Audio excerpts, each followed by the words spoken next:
Révolution intellectuelle. Donc, il va falloir s'expliquer un peu d'un nom pareil. Alors, tout d'abord, avant d'entrer dans le vif du sujet, il est bon d'apporter quelques précisions.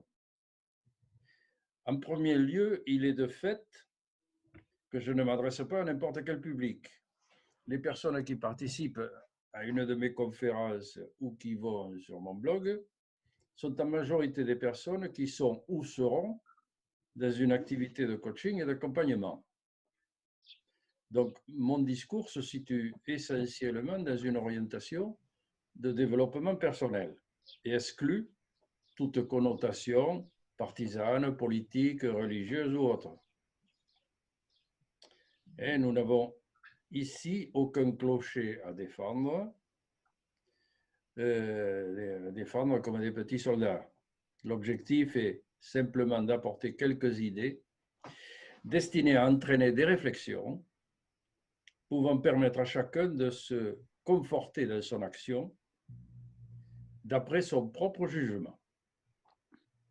Par ailleurs, je postule, comme je le fais dans la plupart de mes interventions, vous avez sans doute m'entendu le dire assez souvent, que la vérité absolue n'appartient à personne. Elle est au-delà des capacités humaines. C'est pourquoi tout ce que nous disons est relatif ou local ou provisoire. Ça, c'est un point dont beaucoup feraient bien de prendre compte. À l'heure actuelle, nous vivons une époque où tout le monde a raison, tout le monde sait tout. Alors, l'hypothèse d'une révolution intellectuelle semble avancer à grands pas. Il se pourrait que cette pandémie entraîne par voie de conséquence l'occasion, tant attendue, d'un grand réveil des facultés, des véritables facultés supérieures des êtres humains. Nous disons bien véritables, en ce sens où depuis des lustres, on tient pour supérieures les seules facultés intellectuelles que l'on mesure avec le QI, le coefficient intellectuel, en oubliant complètement une toute autre dimension qui confère à l'être humain sa véritable valeur. Le coefficient intellectuel, c'est ce qui mesure des qualités d'agilité mentale, mais uniquement d'agilité. Donc c'est bien de côté, mais il y a beaucoup plus que ça. De nombreux philosophes se sont exprimés sur ce sujet essentiel, relégué aux oubliettes dans le monde devenu à ce point matérialiste qu'il ne sait même plus distinguer les véritables sources du bonheur. Disons deux mots à propos de l'intellect. Pour Aristote, par exemple, l'être humain semble, je cite, l'être humain semble posséder en soi plus que la forme de son corps. Il y a dans l'âme humaine un principe d'opération indépendant du corps dans son exercice et par conséquent supérieur à ce que serait une simple forme substantielle. Bon, ça paraît un peu compliqué, mais on va en parler. Il ajoute d'ailleurs par ailleurs, l'intellect passif contient en puissance les formes universelles telles qu'elles sont en acte dans la pensée divine. Ça veut dire qu'il y a dans l'intellect humain un potentiel, ce n'est que potentiel. Alors que ce qu'il appelle le divin, c'est le symbole de l'ordre naturel, en fait, en métaphysique, de tout ce qui ne nous apparaît pas, mais qui est la cause première de tout ce qui existe. Donc il y aurait dans l'être humain, selon Aristote, une capacité potentielle, un potentiel. Donc Aristote se distingue de la pensée moderne par l'idée d'un intellect capable d'intuition, supérieure à la raison. Et nous verrons ça un peu plus loin. Il y a un autre exemple, j'ai pris un autre exemple, pour changer un peu, j'ai pris un soufi cette fois-ci, un certain Averroès, qui a vécu, je ne sais plus, au XIIe siècle, dans le sud de l'Espagne. Alors lui, il dit un truc assez intéressant. L'intellect n'est pas encore la pensée ni l'activité de pensée, mais la fonction qui produit les formes intelligibles, c'est-à-dire celles qui nous sont accessibles. Les entités abstraites, dont théos, le divin, requises à l'exercice de la pensée. Alors, il a cette phrase qui est intéressante. Elle permet, parle de cette fonction, elle permet la saisie de l'intelligible, du pensable, comme la lumière permet la saisie du visible, du perçu. Bien, donc on ne va pas insister avec ces phrases un peu compliquées, parce que tout ça, c'est pour exprimer une chose simple. Il y a bien sûr en chacun de nous une faculté intellectuelle supérieure à celle de l'animal. Elle peut être utilisée pour tout ce qui procède de la raison, certes. C'est d'ailleurs la seule application que lui reconnaît le monde moderne. Or, au-delà de cette fonction purement utilitaire et matérielle, l'intellect humain est potentiellement qualifié pour communiquer directement avec l'intellect divin. C'est une façon de parler quand on parle du divin. Ou en d'autres termes, à se mettre en résonance avec l'ordre naturel et par suite à connaître l'esprit des choses simples. J'emploie le mot esprit dans le sens de ce qui se cache derrière les apparences. L'essence ou la cause invisible et immatérielle de toute chose.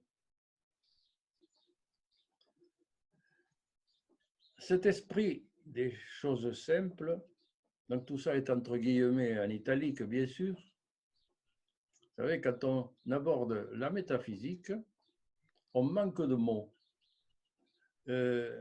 On emploie des mots qui s'adressent à des choses matérielles parce qu'on est habitué au monde matériel, mais de façon symbolique. Donc cet esprit des choses simples, quand il se manifeste dans l'homme, et qu'il s'accompagne le plus souvent de joie, d'amour ou de beauté, et il n'a pas totalement disparu. Il ne faut quand même pas exagérer, l'humanité n'est quand même pas entièrement retournée dans la jungle, et même si parfois ça y ressemble. Cependant, les sociétés modernes, répandues sur la planète, sont manifestement égarées dans bien d'autres préoccupations. Au niveau individuel, la plupart des gens ne sont pas entièrement dupes. Ils savent par expérience quelles sont les valeurs qui rendent véritablement heureux. Mais ils vont les distinguer des autres. Mais cela reste enfoui dans l'inconscient, masqué par une course-poursuite derrière les satisfactions artificielles d'une société devenue, à bien des égards, infantile, ignorante et irresponsable. Ce n'est pas complètement perdu de vue, mais ce n'est pas là. Cependant, il ne s'agit pas ici de tout dénigrer sans discernement. N'en déplaise aux esprits chagrins, critiques et polémistes qui voient le mal partout, l'être humain reste par nature un être merveilleux et fabuleux. Et ce sont les coutumes et habitudes sociales qui peuvent l'égarer. D'ailleurs, bien d'autres que moi ont depuis longtemps défendu ce point de vue, Jean-Jacques Rousseau par exemple. Les êtres humains sont potentiellement parfaitement équipés pour vivre de façon pleinement épanouie. Il suffirait d'un contexte social conforme à leur raison d'être, conforme ou tout au moins pas trop éloigné.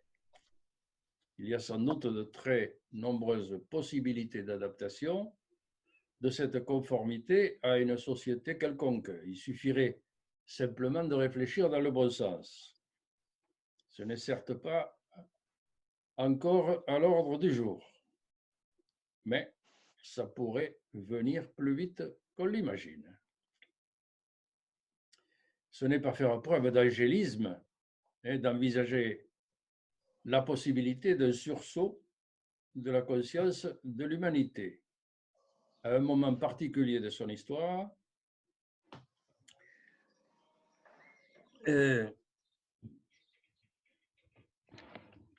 susceptible de le favoriser, ce fameux sursaut. En raison de cette pandémie aux conséquences multiples, toute la planète est mobilisée en même temps et regarde dans la même direction.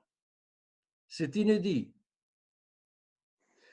Il est probable que bien des choses vont changer parce que tout le monde en même temps, dans la même direction et avec la peur derrière tout ça, il y a de fortes chances qu'il se passe beaucoup de choses. Le meilleur et le pire font partie des hypothèses et rien n'interdit d'envisager le meilleur. Si les choses vont dans le bon sens, dans la bonne direction, on retrouvera et on exploitera des principes universels qu'on ne peut pas ignorer. Par exemple,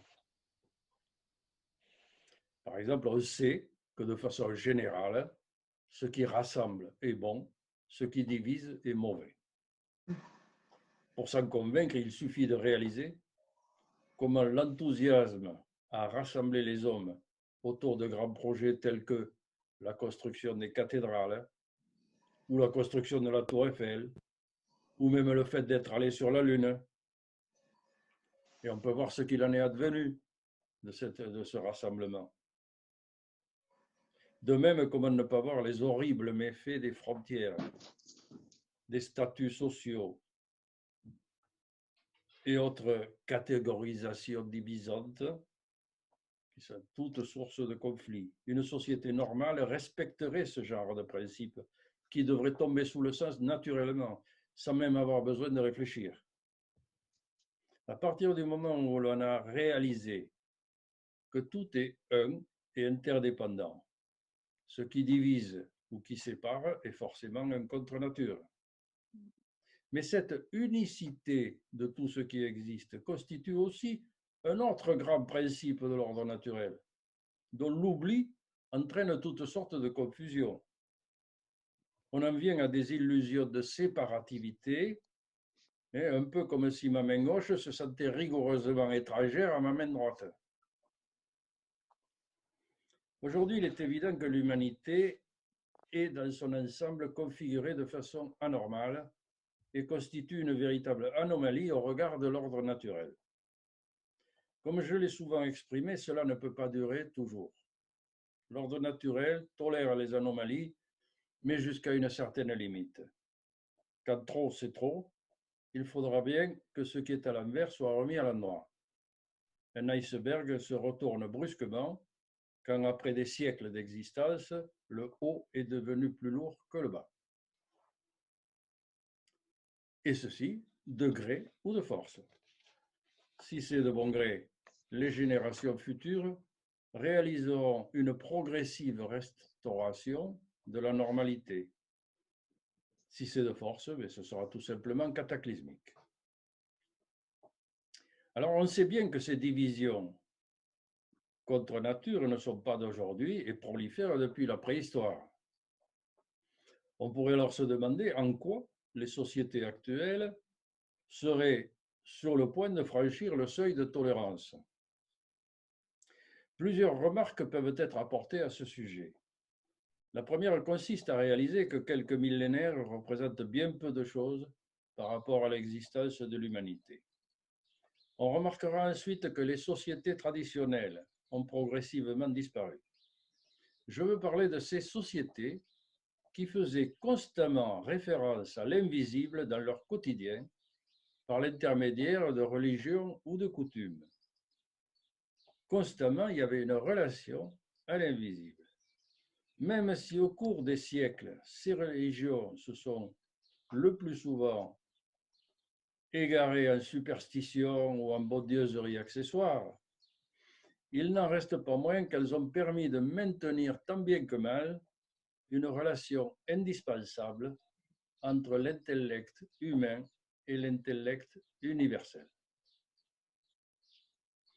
Le scientisme moderne a coupé radicalement l'être de sa raison d'être. Je rappelle à cette occasion que le mot univers du latin universus, qui signifie vers le un, représente cette idée selon laquelle l'être humain est le seul être à concevoir le tout. Il est censé réveiller ou éveiller sa conscience vers cette unité. Et donc cette présence invisible d'un ordre naturel, de quelque chose de construit. Si l'être humain dispose de cette capacité, c'est sans doute pour s'en servir. Et s'il ne le fait pas, c'est qu'il renie sa propre raison d'être. Le monde scientifique a ses vertus, mais il ne les a pas toutes. Il est qualifié dans le monde physique uniquement. Dans le monde métaphysique, qui est le monde des causes en amont du monde physique, ces notions comme le hasard ou l'aléatoire sont rigoureusement absurdes. Il y a toujours quelque chose en amont. Mais même si ce qui se trame en arrière-plan est le plus souvent inaccessible et impénétrable, ce n'est pas une raison suffisante pour l'ignorer et se couper intellectuellement du monde essentiel, c'est-à-dire le monde des essences, dont tout dépend.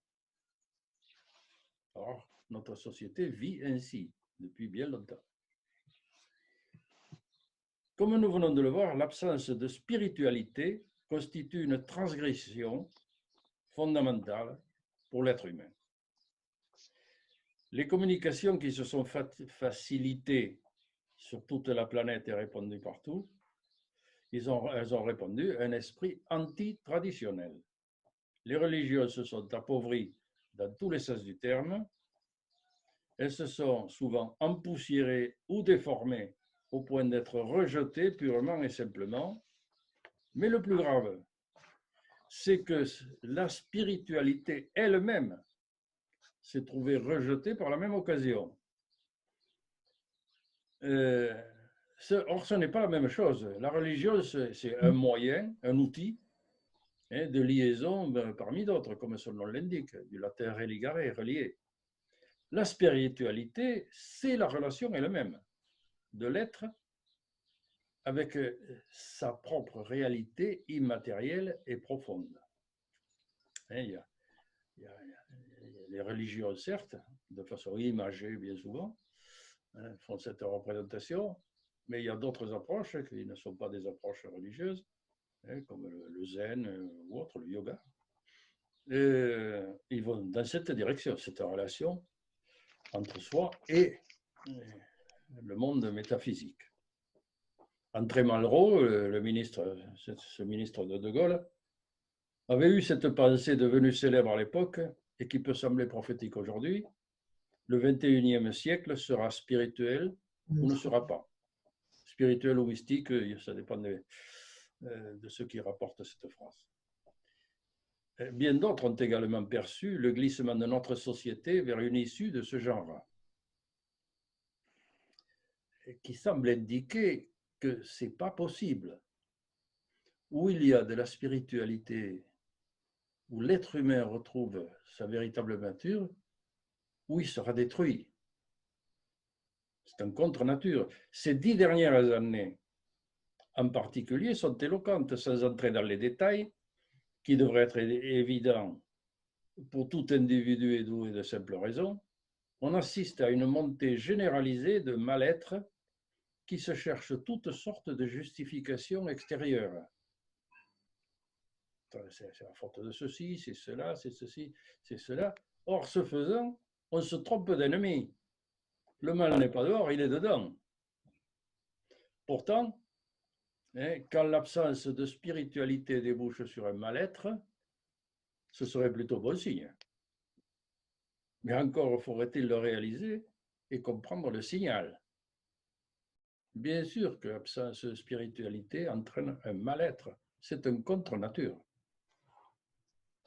En conclusion à cet article sur l'éventualité d'une future révolution intellectuelle, Nous ne pouvons évidemment pas prophétiser à propos du quand ou du comment. Il y a beaucoup trop de paramètres d'inconnus, que ce soit pour bientôt ou dans un avenir lointain, que ce soit lentement et progressivement ou que ce soit brusquement et rapidement. Chacun est libre de se faire son opinion et même d'en changer. Cependant, il est bon de considérer tout de suite qu'il s'agit du sens de l'histoire et que nous allons dans cette direction de toute façon. C'est pourquoi, à l'occasion de ce signal manifeste que reçoit l'humanité dans son ensemble, il serait peut-être bon d'en profiter pour choisir son camp. Je veux dire par là choisir de se préparer et se mobiliser, soit pour détruire, soit pour construire. Les deux sont valides et complémentaires. C'est deux options. Elles participent au même objectif de changement. Cependant, les artisans des forces destructrices sont déjà bien implantés et à l'œuvre depuis longtemps.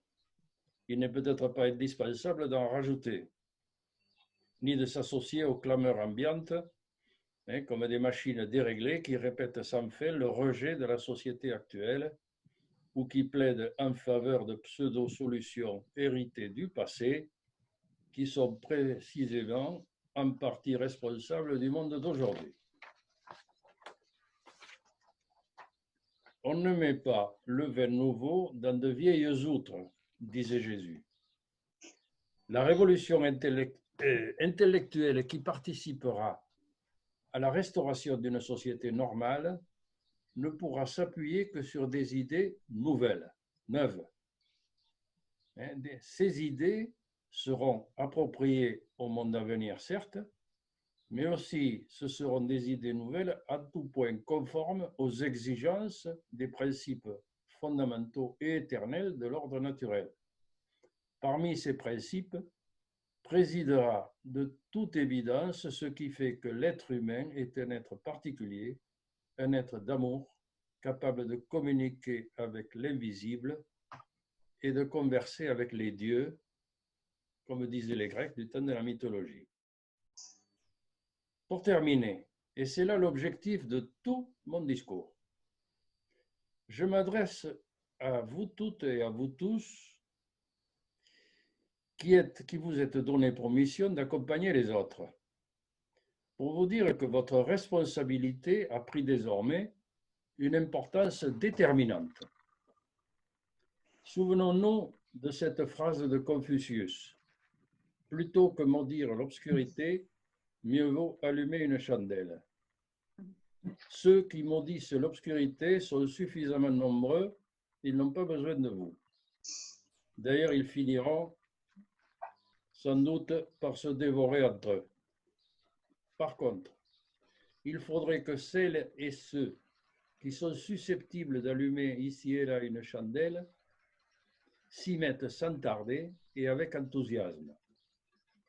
L'humanité titube dans l'obscurité. Les générations futures ont besoin d'un peu de lumière. C'est votre rôle, c'est notre fonction de leur apporter ce que nous pouvons. Nous ne sommes ni des gourous, ni des professeurs nimbus, nous sommes des gens simples. À ce titre, nous sommes parfaitement qualifiés pour transmettre des choses aussi simples qu'essentielles. Il est grand temps de stimuler ce qui fait de l'être humain un être remarquable.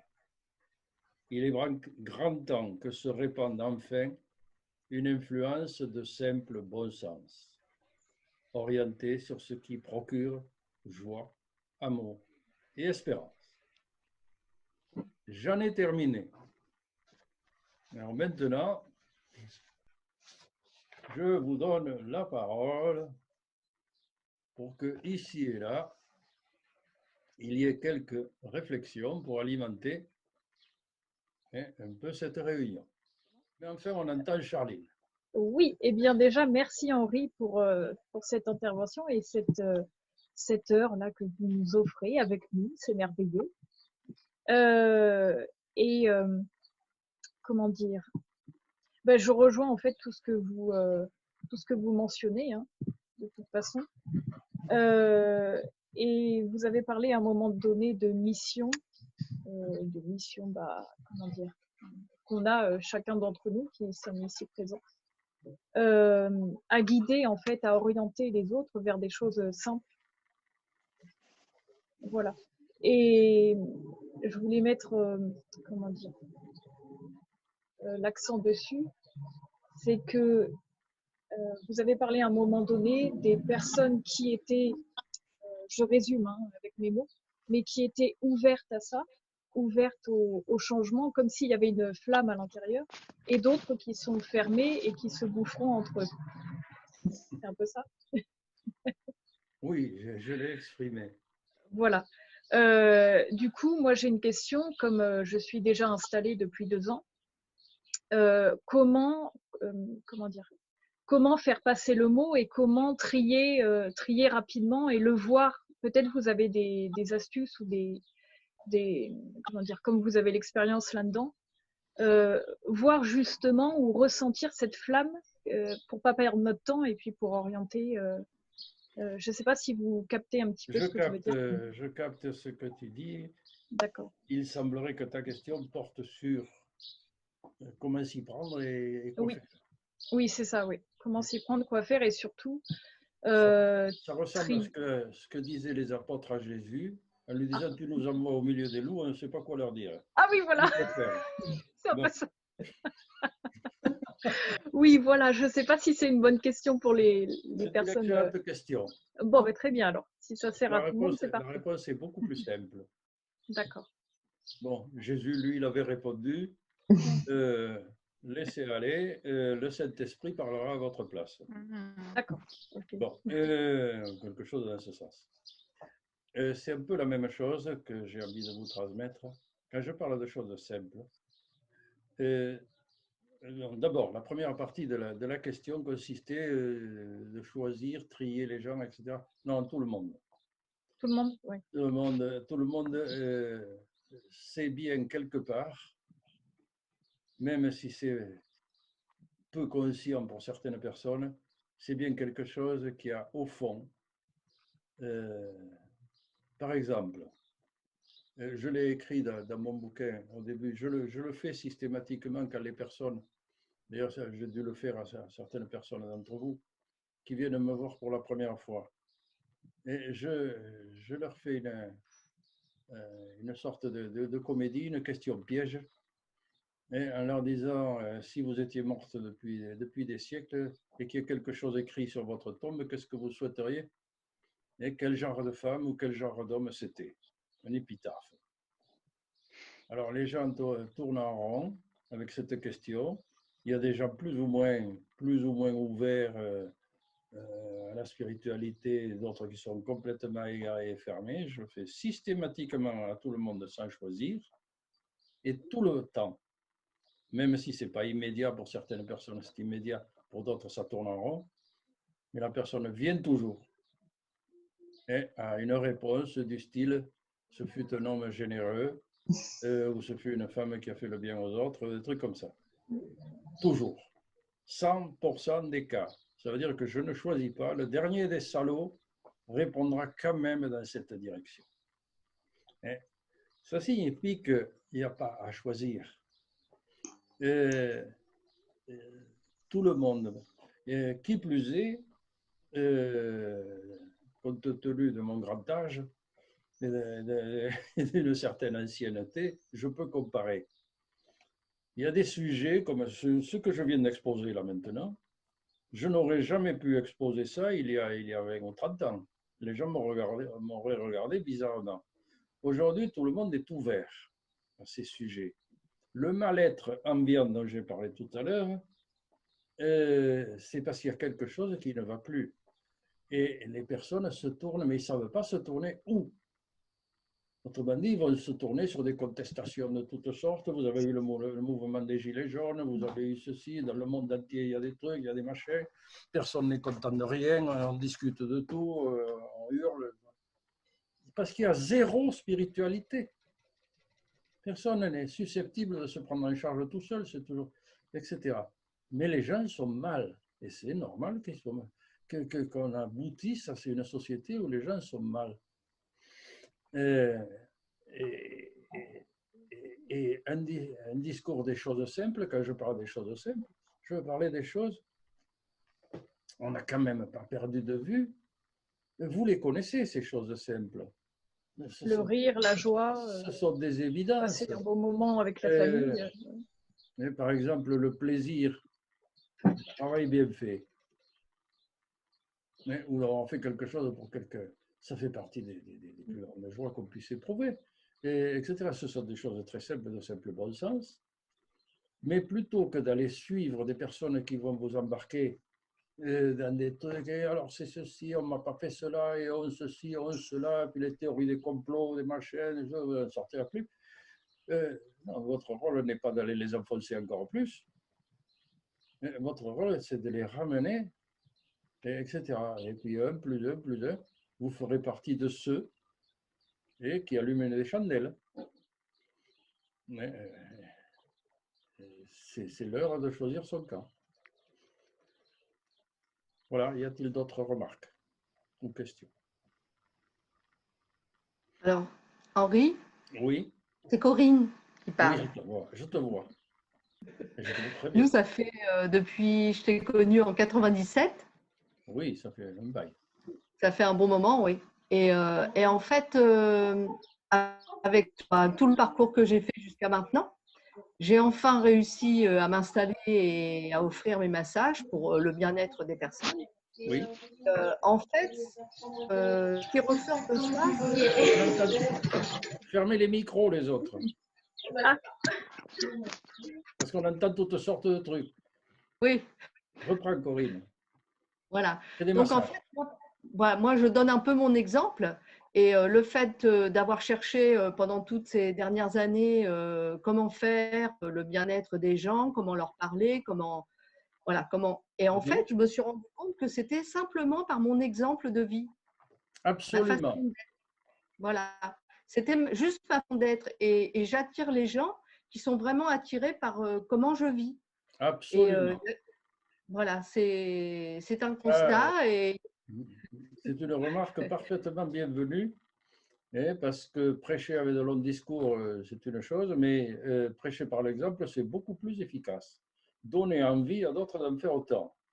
voilà. Par exemple, quand tout le monde hurle contre je ne sais pas quoi, montrer un peu de tolérance en disant après tout, ceci, cela, etc. Ça assouplit un peu les esprits excités, etc. Et il y a toutes sortes d'attitudes qui devraient être des attitudes naturelles. L'être humain est un être d'amour. C'est pas un braillard, c'est pas un animal, c'est pas un chien qui aboie. Bon, comme dit, il y a une contre-nature manifeste, et quand soi-même on a une attitude simple, tout simplement normale, comme elle devrait être, ben, ça donne envie à d'autres d'en faire autant. Donc ça, prêcher par l'exemple est sans doute euh, une des façons de faire les plus efficaces. Très bien. Y a-t-il d'autres observations?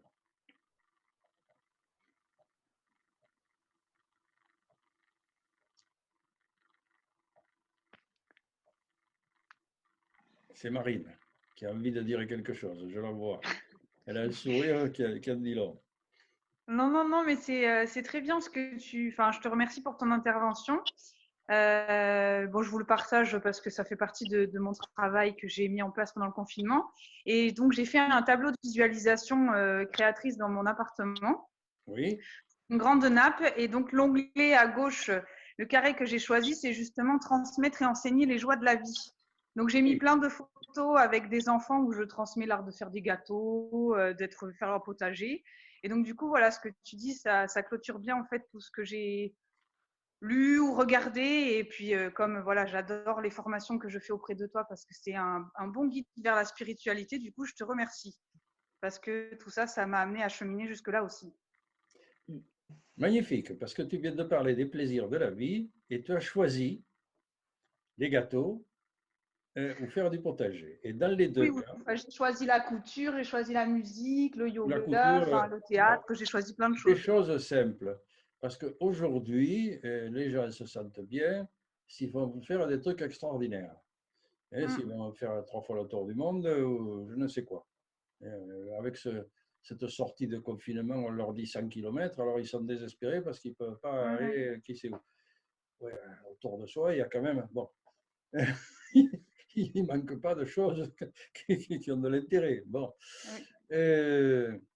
c'est une civilisation qui est devenue une civilisation d'enfants gâtés et qui braille à tout propos parce que, bon, autrement dit, ça fait partie de faire de la cuisine, faire des gâteaux, faire plaisir aux gens qui vont venir. On fait de la cuisine, en général, c'est pour les autres. Mhm. Ou un potager, c'est le plaisir de donner quelques tomates à un ami qui est passé, etc. C'est le plaisir de l'être humain. L'être humain, les animaux ne font pas ça. Donc euh, il faut s'intéresser précisément à ce qui est différent des animaux chez l'être humain. Sinon, on retourne à l'animalité. Donc, c'est pas ça. Il y a quelque chose dans l'ordre naturel qui n'est pas d'accord. Un peu, peut-être, mais bon. Très bien. Donc, les nouvelles à la télévision.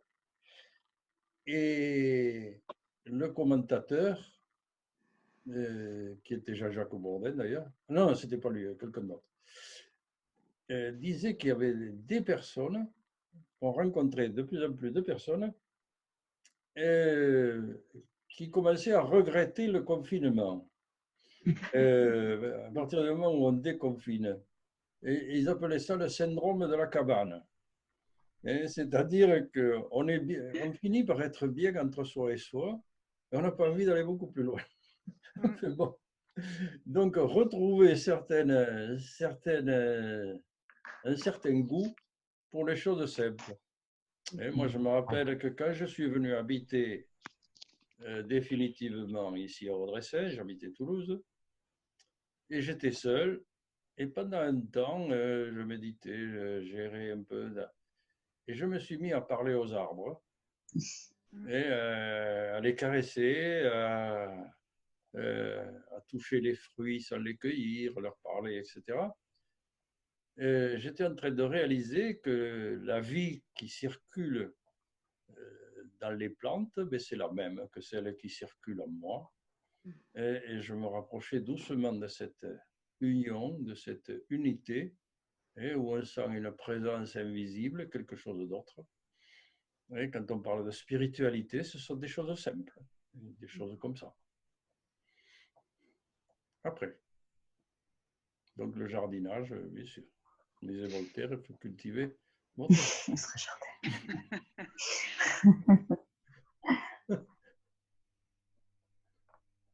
Allez, qui c'est qui a encore une remarque à faire? Tu peux apporter. Ou une question.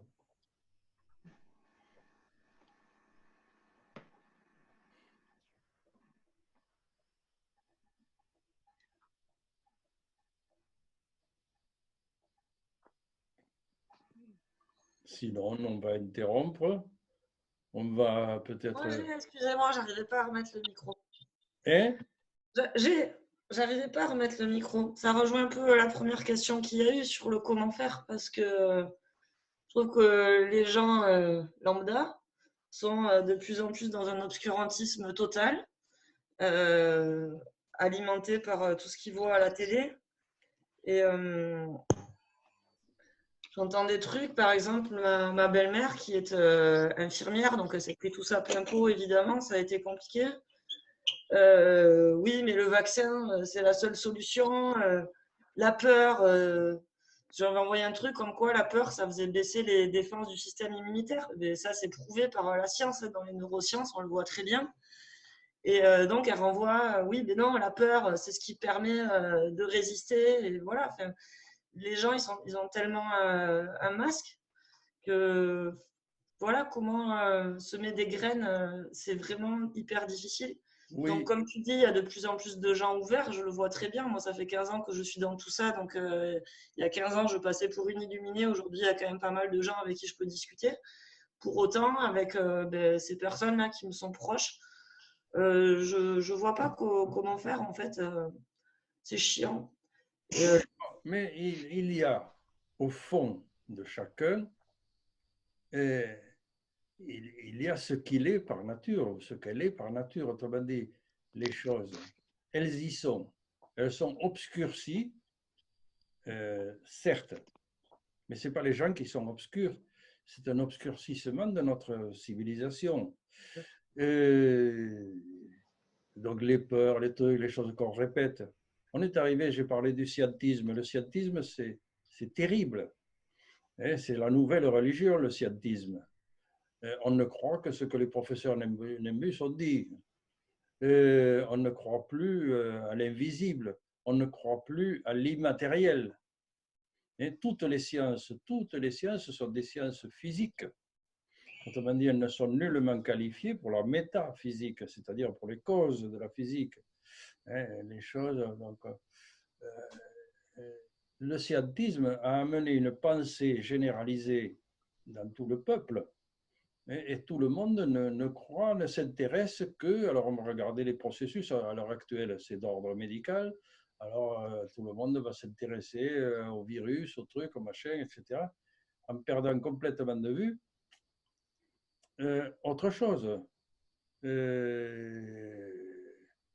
Si le virus a attaqué l'humanité dans son ensemble, ou du moins, on peut le dire dans l'autre sens, si l'humanité est affectée de quelque chose de terrible, etc., c'est sans doute pas pour rien. Dans l'inconscient collectif, il y a quelque chose qui bascule. C'est passé par un virus, ça aurait pu passer par autre chose. Quand on se cherche quelque chose, on le trouve d'une façon ou d'une autre. Autrement dit, quand on songe que tout est lié, il y a forcément un inconscient collectif qui est dans un contre-nature depuis tellement d'années, voire de siècles et de millénaires, qui atteint maintenant, semble-t-il, ce qui se passe était annoncé par les anciens. Vous avez dû entendre parler de ces choses-là. C'était dans toutes les civilisations, chez tous les peuples. On va le trouver dans l'Inde, mais on va le trouver chez les Grecs, on va le trouver partout. Les histoires d'âge. Les Grecs disaient l'âge d'or, l'âge d'argent, l'âge de rein, l'âge de fer. Bon, on se situe à la fin de l'âge du fer, c'est-à-dire celui qui est destiné à se retourner pour un nouvel âge d'or. Qu'est-ce que c'est? C'est des symboles. Âge d'or, ça signifie que l'être humain est en relation naturelle avec son environnement. Et non pas simplement en tant qu'animal, puisqu'il y a un support animal, certes, mais également en intermédiaire entre lui et la création ou le créateur, ou ce qu'on voudra, chacun y mettra ce qu'on veut. Comme je vous l'ai dit, la vérité absolue, nous n'y avons pas accès, mais enfin avec un monde supérieur, qu'on peut symboliser comme on voudra. Mais quelque chose en arrière-plan, et qui n'est sans doute pas quelque chose de méchant, et c'est sans doute quelque chose de merveilleux, avec lequel il serait bon de compter et de revenir. Quand vous ouvrez la télévision aujourd'hui, vous n'avez que des professeurs en imbus en train de ceci, en train de cela, en train de. Oui, bon, très bien, ils sont bien gentils, on les aime bien par ailleurs, la question n'est pas là. En plus, ils nous rendent bien service. Bon, on les aime bien, mais en fait, il ne faut quand même pas exagérer, il n'y a pas que ça. L'être humain ne se résume pas à son corps. Il y a sans doute autre chose. Voilà, et le rôle des gens qui accompagnent, c'est votre rôle.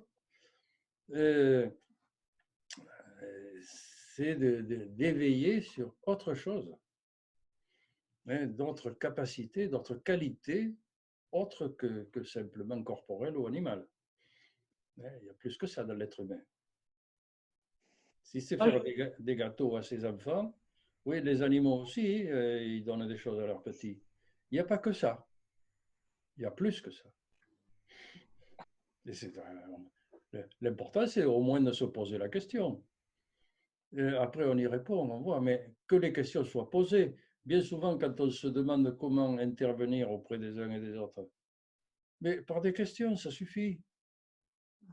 Et je me rappelle une fois, je faisais une conférence en public et je demande aux personnes, je vais vous poser une question, vous allez y réfléchir pendant 1 minute. Quel est le moment, à votre avis, parmi tout ce que vous pourriez vivre, quel est le moment que vous estimez être susceptible de vous rendre le plus heureux de tout, de tout? Quel est le moment, etc. Donc les gens réfléchissent un petit peu, et puis j'interroge un peu la salle, et j'entends à peu près la même réponse partout, dans les bras de quelqu'un que j'aime. Dans les bras de quelqu'un que j'aime. Dans les bras de quelqu'un que j'aime. Certaines femmes, disons, ont répondu à la naissance de mon premier enfant, mais la plupart, c'était dans les bras de quelqu'un que j'aime. Et je leur ai dit, je vous fais observer, et que ce plus grand bonheur que vous puissiez éprouver, il n'a besoin de rien. Et vous n'avez même pas besoin d'habits. Rien, zéro, à poil, que dalle. Alors, qu'est-ce qu'on va chercher? Ça a passé longtemps, tiens. C'est même encore mieux. Alors, dans le dénuement le plus complet. Donc, ça fait partie des choses à réveiller chez beaucoup de gens. Il ne faut rien pour être heureux. Par contre, il faut beaucoup de choses pour être malheureux. Voilà. Donc, on se débrouille. Eh oui, mais si on reste focalisé sur les beaucoup de choses qui nous rendent malheureux, on ne voit pas le peu de choses qui nous rendent heureux. Absolument. Absolument. Et ça ressemble à du dénuement. On ne sait plus. Il y a beaucoup de gens qui ne peuvent pas survivre sans qu'il y ait du bruit autour. Un poste de radio allumé ou la télé ou je ne sais pas quoi. Ils ont besoin d'être embrumés. Et notre monde a tourné comme ça. Alors, il se pourrait que ce soit un moment de bascule. Si ce n'est pas tout de suite, c'est au moins un avertissement. Alors, allez, autre remarque. Comment faire à notre place là? Eh bien, on vient d'en parler du comment faire. C'est avec les personnes qu'on rencontre où on est en soi-même, en se rectifiant soi-même, en s'obligeant à adopter des attitudes plus proches de la réalité, et en se rattrapant quand on est dans l'erreur. Et quand on s'aperçoit qu'on s'est mis en colère bêtement contre quelqu'un, etc., bon, se rattraper, etc. Mais c'est surtout ne pas perdre de vue, oui, c'est surtout ne pas perdre de vue la beauté et la magnificence de l'état humain, qui est complètement perdu de vue. Audrey, tu voulais dire? Oui, j'allais dire, je crois que c'est le plus grand travail qu'on a à faire, c'est en nous-mêmes déjà se reconnecter à ça, parce que c'est sûr que si on regarde les autres, qu'on écoute les autres, il y a de quoi déprimer, il y a de quoi s'énerver, il y a de quoi s'agacer constamment. Et moi, ce que je trouve le plus compliqué, mais en même temps le chemin le plus beau, c'est de me dire, ok, c'est le bordel partout autour, mais comment moi je me connecte à cet amour, à cette énergie au fond de moi, là où je suis émerveillée, au fond de moi je suis quelqu'un d'émerveillé, comment je ne me laisse pas obscurcir. Et voilà, c'est revenir à soi tout le temps, tout le temps, tout le temps. Pour moi, je crois que c'est la base. C'est la base. Et le premièrement, c'est de ne pas se laisser entraîner dans le courant. Ne pas se laisser entraîner, être sur la berge et se ressourcer. On a besoin de se ressourcer. On a besoin de se ressourcer parce qu'au bout d'un moment, le tsunami a tendance à nous embarquer.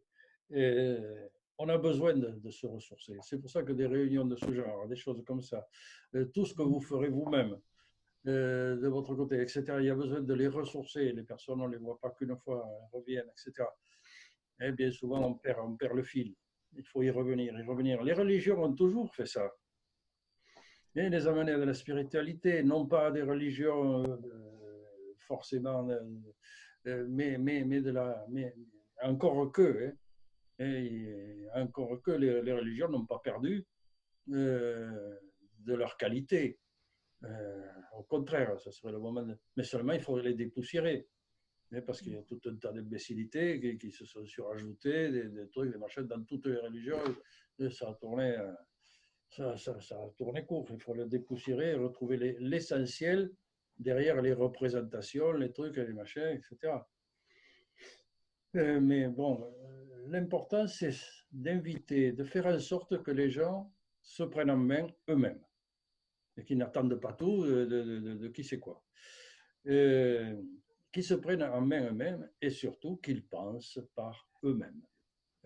Le bouquin que j'ai écrit, il avait cette simple orientation, inviter à penser par soi-même. Et il y a tout en soi-même. Et il faut aller les chercher. Penser par soi-même. Et donc, on peut aider les gens en leur posant des questions. Ou en émettant des doutes sur des affirmations. Ah bon, très bien, etc. Oui, ceci sûr, je ne sais pas, il y en a d'autres qui disent ça. Bon, on ne se positionne pas, on n'est pas d'ego, mais il n'en reste pas moins d'inviter les gens par des questions ou par des attitudes, des choses comme ça, à se poser des questions, à voir s'il n'y a pas une autre façon de penser par soi-même. Et aujourd'hui, il y a des chantres, des trucs, des machins, qui annoncent des trucs, et les autres suivent bêtement. Ils suivent bêtement en disant pareil, on est les magnétophones. Ça ne va pas du tout, ça. Mais comme le disait un oriental, l'univers n'a pas besoin des photocopies, il lui faut l'original. Autrement dit, c'est amener chacun à devenir l'original, à ne pas être la copie de quelqu'un d'autre ou la photocopie de quelqu'un d'autre ou des idées préconçues ou des trucs, des machins. Ah, ça fait bien de dire ça aujourd'hui, tout le monde est ceci, non mais ça suffit, la critique c'est facile. Et il faut apporter des idées nouvelles, pas des idées anciennes qui ont déjà existé et fait la preuve de leur ineptie, de ce qu'elles ont amené. Voilà. Allez, y a-t-il d'autres remarques? Moi, je fais juste une autre remarque. J'ai été dans un milieu hyper contestataire pendant des années. Alors, c'est des sujets qui me parlent beaucoup et j'ai mis du temps à m'en extraire parce que c'est enfermant. C'est-à-dire que sous couvert de sortir du système, tu recrées un système qui t'enferme encore plus. Enfin, bon. Ah, oui. Et du coup, moi, ma grosse difficulté, ça a été de plus me poser en anti quelque chose, en fait. Et sortir de ça, quoi. Je sais pas, comme tu disais, Henri, qui a raison, qui a tort, personne n'a raison, personne n'a tort. Et voilà, donc je sais pas si par rapport à ce que disait Julie, arrêtez d'être anti. Allez faire un autre sous-système alors que déjà, c'est encore plus enfermant. Est-ce que vous avez des questions diverses ou autres sur les temps à venir, sachant que ça ne s'arrête pas, rien ne s'arrête, tout continue et reprend sous de nouvelles formes peut-être, mais on n'arrête pas. L'Angélus a sonné, il est 12h01. On avait prévu d'arrêter à midi, donc on va interrompre. Je vous remercie infiniment d'avoir participé.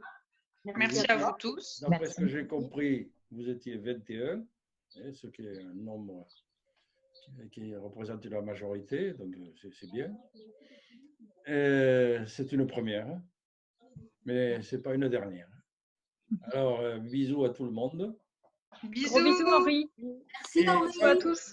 Et à bientôt. Merci, bisous à tout le monde. D'une autre façon. Voilà. Oui, à bientôt, Henri. Au revoir. À bientôt. Au revoir. Au revoir. Bonjour tout le monde. Merci. Merci à vous. Au revoir.